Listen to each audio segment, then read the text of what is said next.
Boyd, Lily Boyd, sisters and brothers gathered over here at this World Conference. Pedro was king of Brazil. However, I'm going to introduce Pedro, the king of Theosophy. Pedro Oliveira was born in Brazil in 1957. He was educated at the military school of Pedro Oliveira and holds a degree in philosophy from the Federal University of Brazil.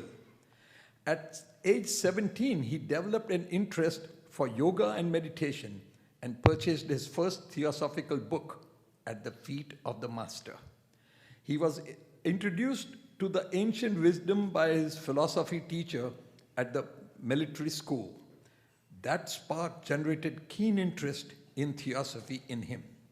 He joined the Theosophical Society at the age of 21 years in 1978 and attended a number of summer schools of the TS in Brazil and Argentina. He was good in English from college days and so could act as a translator for several international lecturers like John Coates, Radha Bernier, Ravi Ravindra, etc. He became the youngest ever international secretary of the TS and resided at Adyar from 1992 to 1996, during which he lectured in India, the Asia-Pacific region, Australia, New Zealand, some countries in Europe, and the US. He was a guest presenter both at the Crotona School of Theosophy in Ojai, California, and at the national headquarters of the American section in Wheaton. Pedro has a great sense of humor and keeps the audience in good spirit as he speaks on serious theosophical subjects. A year after he and Linda had dined with me at my house in Bhavnagar, I invited him to come again, and he said, "I had loved your food so much, but ate so much that I'm still digesting it." He got married to Linda in 1999, who later became the vice president of TS under Radhaji. Of course, Pedro would love to take credit for that too, and Linda, as you know her, would not mind. Pedro became president of the Indo-Pacific Federation of the TS from 2001 to 2007, and during this period, he traveled extensively in the region and many countries elsewhere to talk about the perennial wisdom, spirituality, mysticism, and comparative religion. He also worked as education coordinator of the TS in Australia from 2002 to 2008, and later from 2012 to 2021, producing educational material for all TS lodges and members in Australia. From 2009 to 2011, he served as the officer in charge of the editorial office at the international headquarters. He has contributed to many TS journals and our magazine, The Theosophist, during the past 35 years. He is a prolific writer and has authored many books. Talking about his contribution in theosophy, he modestly says that he is only like a drop of water falling in the Pacific. However, the ripples created by that energetic drop have reached all the shores of the world, including Vancouver, where you will see its effect just now. Pedro Oliveira.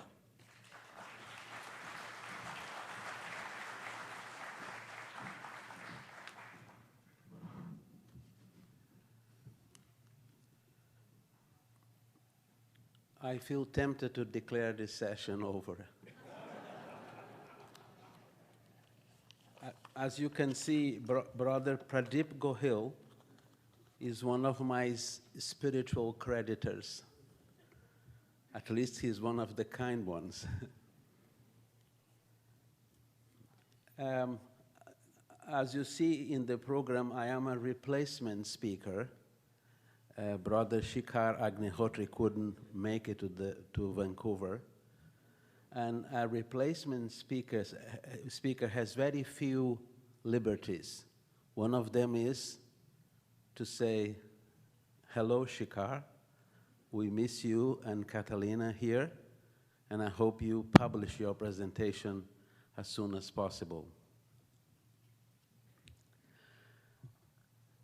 I had the good fortune of having some conversations over the years with Radhaji, one of them at her house, and I struggled with some Sanskrit words, or I was looking for different meanings. And a question that I asked her, I said, I know that liberated souls in Sanskrit are called Jivan Muktas. What is your translation of this word? And her translations were very fresh and inspiring. She said, Jiva means life. Mukta means freedom. A Jivan Mukta is a liberated life. In that person, the one life has become completely liberated from the illusion of separateness. And that's what an adept is, according to their own words. So the title of this presentation is The Adept's Dream for Humanity. I also must say that I didn't obtain their permission to speak about this. The Cambridge Dictionary defines one of the possible meanings of the word dream as, and I quote, something good that someone wanted very much to happen but seemed very unlikely. That does in fact happen. So the Adepts' vision for the future of humanity remains hopeful according to their own letters. But I must start with a passage from a letter of Swami T. Subba Rao to HPB in February 1882.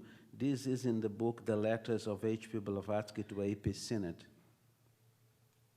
He said, it should be strongly impressed on the minds of the English Theosophists that these men meaning the Adepts, are not very anxious to get their existence recognized by them. Not surprisingly, they don't have an email account, they don't have a website, they don't have any social media account, including Instagram. But there are many who claim that they represent them. On a more personal level, in a letter from HPB to Mr. Sinnett, August 1885, from the same book, she said, remember only that he suffers more, perhaps, than any of us.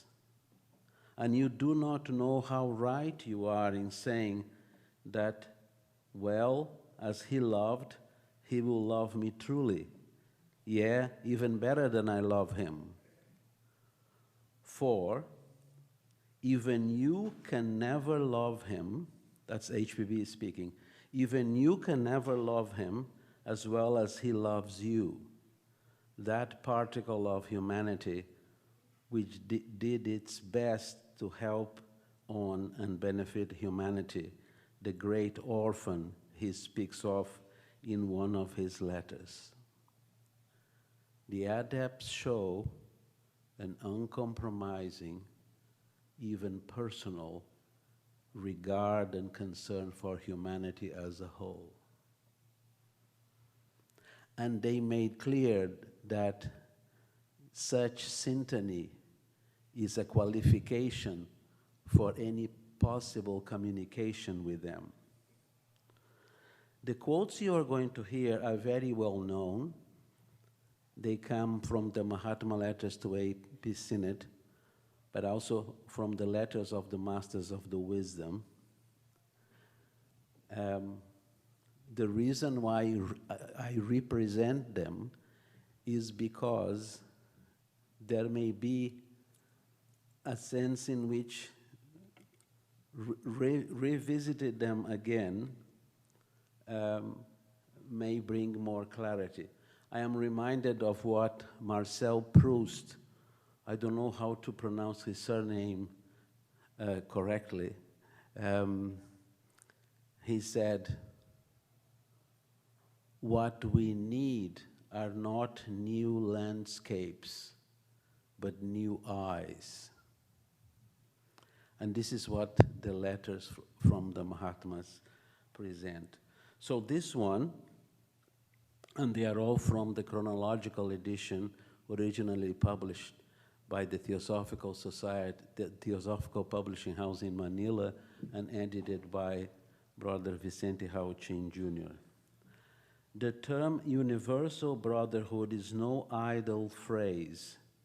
Humanity in the mass has a paramount claim upon us.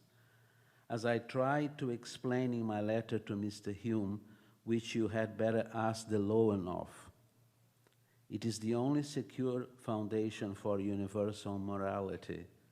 If it be a dream, it is at least a noble one for mankind, and it is the aspiration of the true adept. This is remarkable because it shows that they don't have an ideology to sell us or to the world. They are committed to the upliftment of humanity as a whole.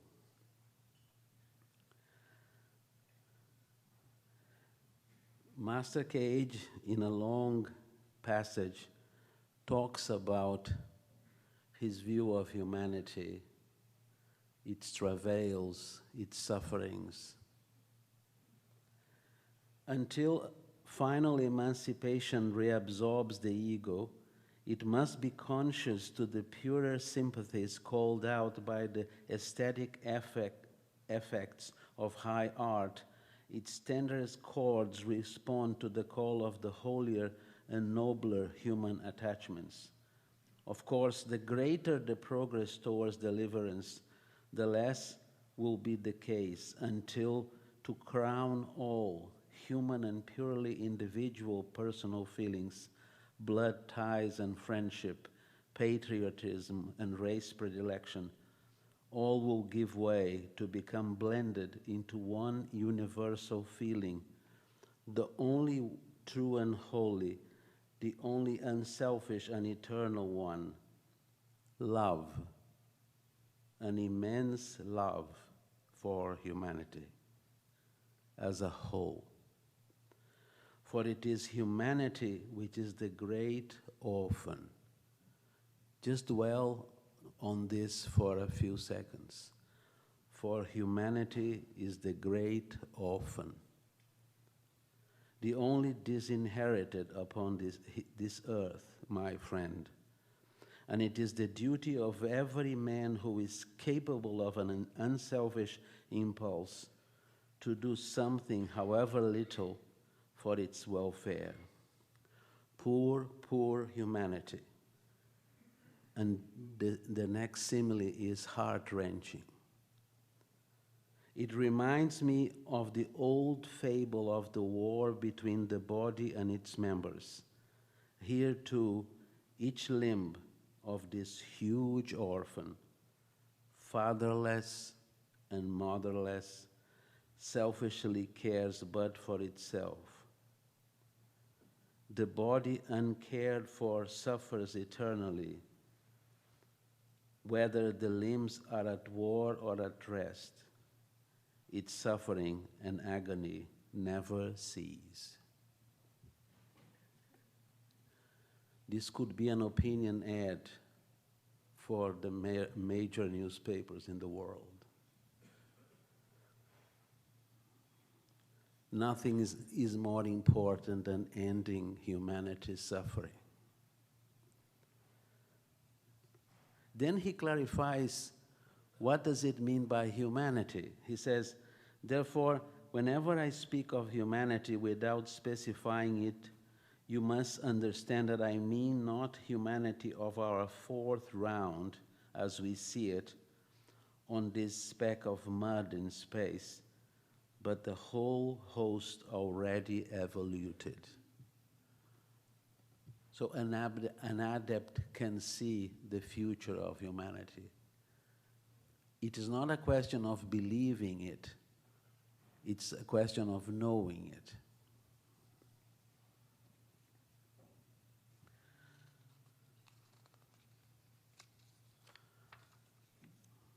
Master K.H.'s brother, Master M,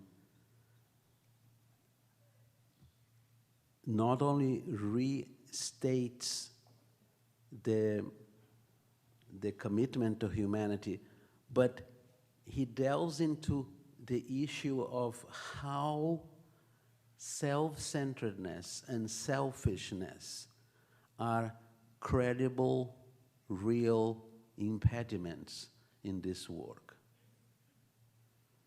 He says, men who join the society with the one selfish object of reaching power, making occult science their only or even chief aim, may as well not join it.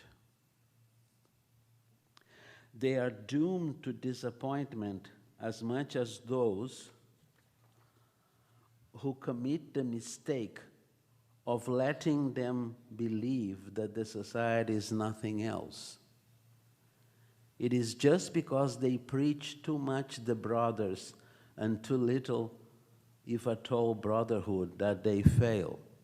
Michael, in his presentation in the morning, talked about this watershed morning of the society in which Madame Blavatsky herself said that the society had failed because it didn't prioritize brotherhood. How many times had we to repeat that he who joins the society with the sole object of coming in contact with us, if not acquiring, at least of assuring himself of the reality of such powers and of our objective existence, was pursuing a mirage? I say again then, it is he alone who has the love of humanity at heart, who is capable of grasping thoroughly the idea of a regenerating practical brotherhood, who is entitled to the possession of our secrets. He alone, such a man, will never misuse his powers, as there will be no fear that he should turn them to selfish ends. A man who places not the good of mankind above his own good is not worthy of becoming our chela. He's not worthy of becoming higher in knowledge than his neighbor. His stance is uncompromising, radical included. For him,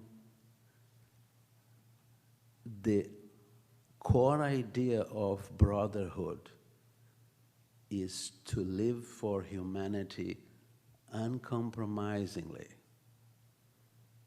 to be of service, to be able to listen, to be able to forget oneself in practical life. And this he presents as a condition to coming nearer to them.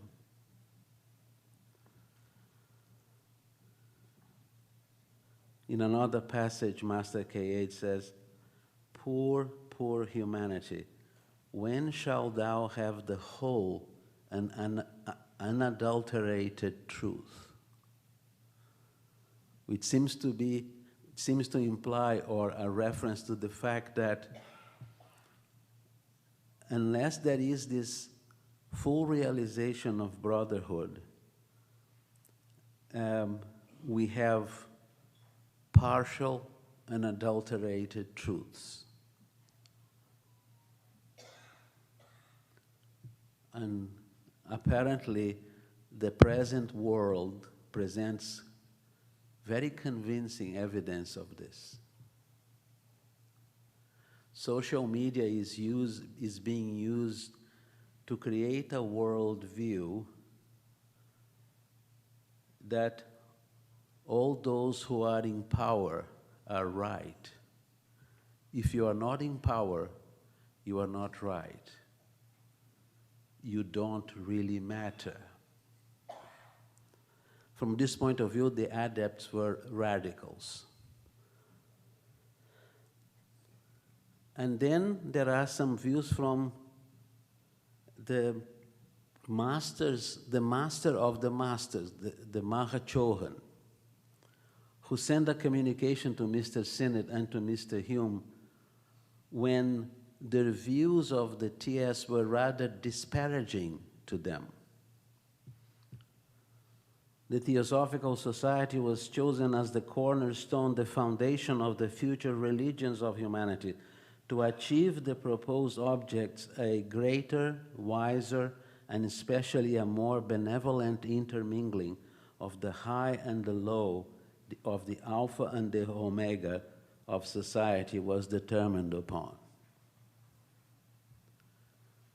I don't need to convince you, I don't want to convince you that social justice remains elusive in this world.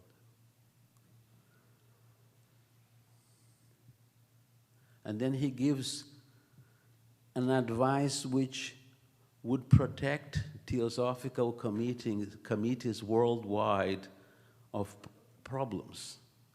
He says, all of us have to get rid of our own ego, the illusory apparent self, to recognize our true self in a transcendental divine life. After Master K.H. came back from his retreat, he wrote to Mr. Sinnett and he said, I am back. I am self again. But what is self? A passing guest, a mirage in the desert. And it was Radhaji, many, many years ago, who shared in a talk at RTR a teaching of the Lord Buddha to his disciples about the householder and the stranger who came to the householder at night asking for food and rest.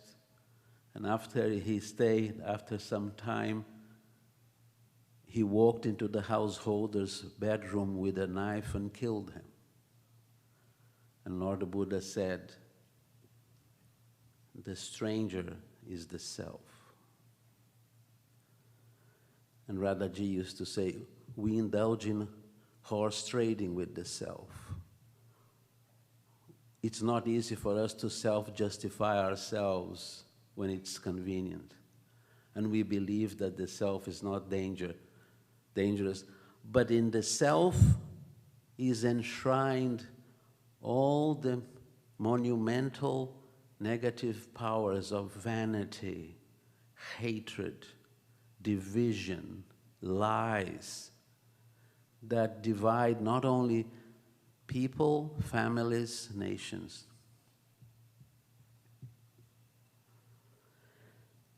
And then he had an advice for Mr. Sinnett and Mr. Hume.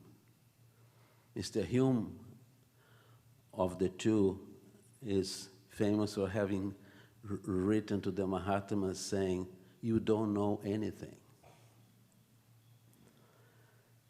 Perish rather the Theosophical Society with both its hapless founders than that we should permit it to become no better than an academy of magic and a hall of occultism. That we, the devoted followers of that spirit incarnate of absolute self-sacrifice, of philanthropy, divine kindness, as of all the highest virtues attainable on this earth of sorrow, the man of men, Gautama Buddha, should ever allow the Theosophical Society to represent the embodiment of selfishness, The refuge of the few with no thought in them for the many is a strange idea, my brothers. This was written in 1881. Mr. Jinarajadasa said that the Mahachohan's letter was the Magna Carta of the TS. Of course, he spoke on his personal view. What is an adept? How does an adept describes himself? The adept is the rare efflorescence of a generation of inquirers, and to become one he must obey the inward impulse of his own soul, irrespective of the prudential considerations of worldly science and sagacity. An adept is the rare efflorescence of a generation of inquirers. The society was founded on this principle. It was not founded as a belief-based organization. It was founded as an inquiry-based organization. There is a very famous discourse of the Buddha when he went to visit the Kalamas. It's called the Kalama Sutra. He said, "Come, Kalamas, do not go upon what has been acquired by repeated hearing, nor upon tradition, nor upon rumor, nor upon what is in a scripture, nor upon surmise, nor upon an axiom, nor upon specious reasoning, nor upon a bias towards a notion that has been pondered over, nor upon another seeming ability, nor upon the consideration, the monk is our teacher. Kalamas, when you yourselves know these things are good, these things are not blamable, these things are praised by the wise, undertaken and observed, these things lead to benefit and happiness. Enter on and abide in them." This is from Kalama Sutta, the Buddha's Charter for Free Inquiry, translated from the Pali by Somathera. It could be argued that the wisdom teaching that we call theosophy was never a belief-based teaching. Because in the summing up of Volume 1 of The Secret Doctrine, Madame Blavatsky talks about the sources of theosophy and the initiated seers who transmitted it from generation to generation. And she said every new generation of seers would not just accept the teachings of a previous generation. They would inquire, they would test, and they would verify. That's how this teaching has arrived here. And perhaps we should honor that tradition. Master Cage provides another inkling on the adept's consciousness. Believe me, there comes a moment in the life of an adept when the hardships he has passed through are a thousandfold rewarded. In order to acquire further knowledge, he has no more to go through a minute and slow process of investigation and comparison of various objects, but is accorded an instantaneous, implicit insight into every first truth. Two teachers seem to have resonated to this. Sri Ramana Maharshi, when he suggested an inquiry into the nature of self. When he was dying of cancer for the second time, an old devotee, a lady from Ramana Maharshi ashram, in tears came to him and she said in Tamil, "How come that you are going to leave us?" And I have learned this gesture from observing Tamilians and perhaps Indian. how come that you are going to leave us? Sri Ramana Maharshi looked at her and said, why do you say I'm going to leave you? Where would I go? His consciousness was everywhere.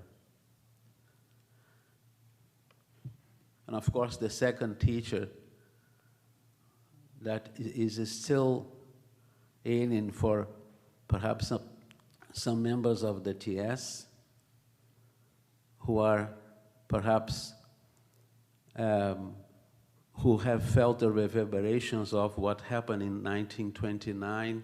I'm talking about J. Krishnamurti. He also spoke about this direct insight. It's an insight which is non-mediated by any description, by any category. And in that sense, it doesn't belong to any teacher. Many Christian mystics and Muslim mystics report the same.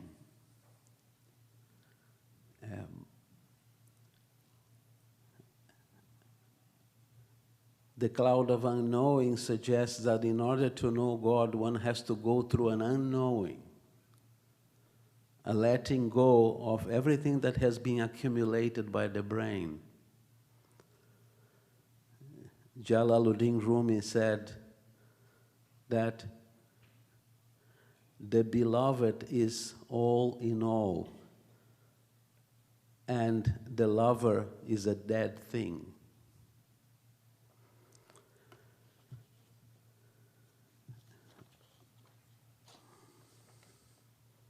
I still have some time, Mr. Chairman.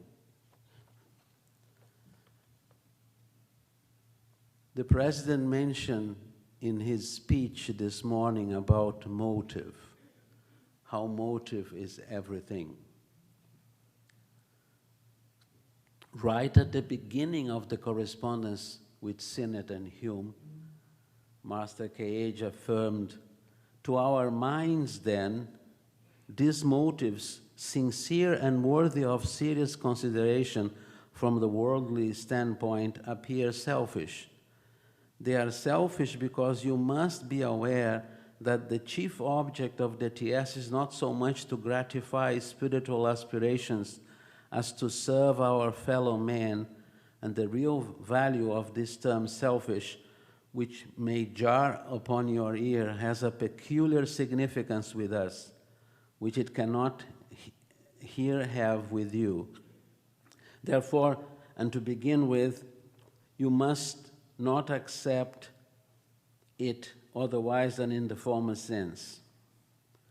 And here comes his evaluation. Perhaps you will better appreciate our meaning when told that in our view, the highest aspirations for the welfare of humanity become tainted with selfishness if in the mind of the philanthropist there lurks the shadow of desire for self-benefit or a tendency to doing injustice, even when this exists unconsciously to himself. Yet, you have ever discussed to put down the idea of a universal brotherhood, question its usefulness, and advise to remodel the TS as a college for the special study of occultism. This, my respected and esteemed friend and brother, will never do. I would like to suggest that we take to heart a question: why is it difficult to look at our own motives in daily life?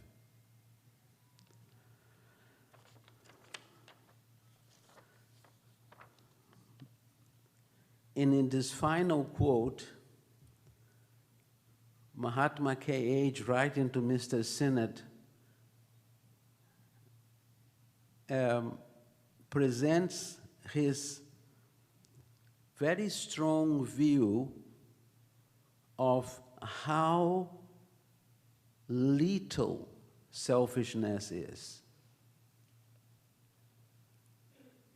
There was a time when from sea to sea, from the mountains and deserts of the north to the grand woods and downs of Ceylon, now Sri Lanka, there was but one faith, one rallying cry to save humanity from the miseries of ignorance in the name of him who is taught first the solidarity of all men, the Buddha.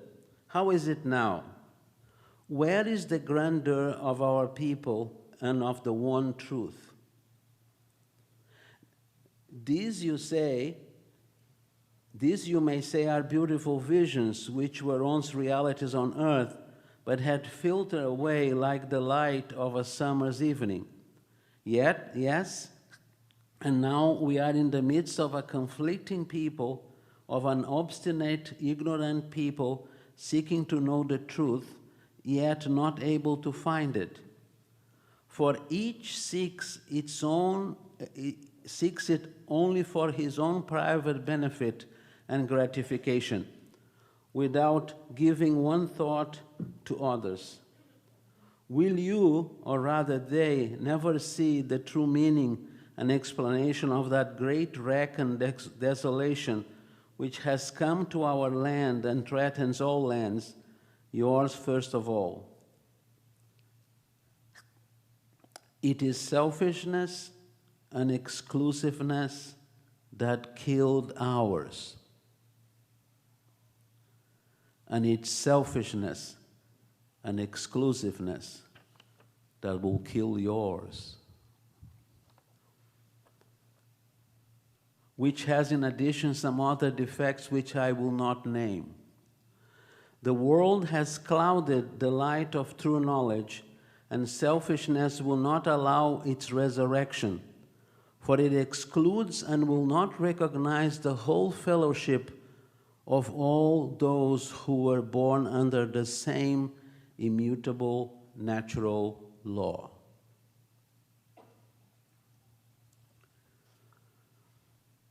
I said before what Master Cage felt about humanity. This is about what Master M feels. And with this I conclude this presentation. I am as I was, and as I was and am, so am I likely to always to be, the slave of my duty to the Lodge and mankind, not only thought but desirous to subordinate every preference for individuals to a love of the human race.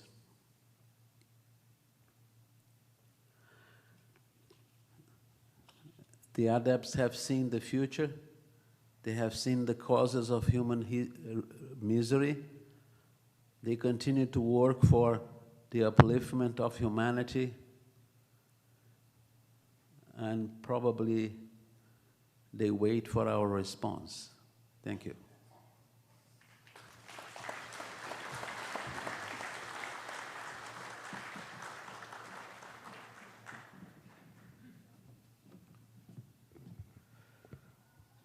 Thank you very much, Pedro.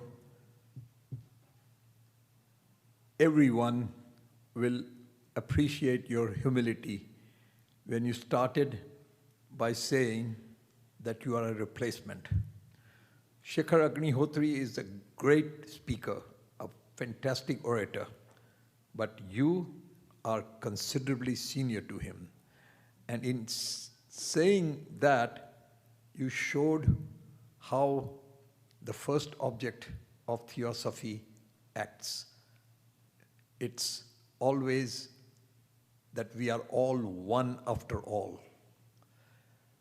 Thank you for demonstrating that, and thank you for the knowledge that you have presented over here. Thank you, Pedro.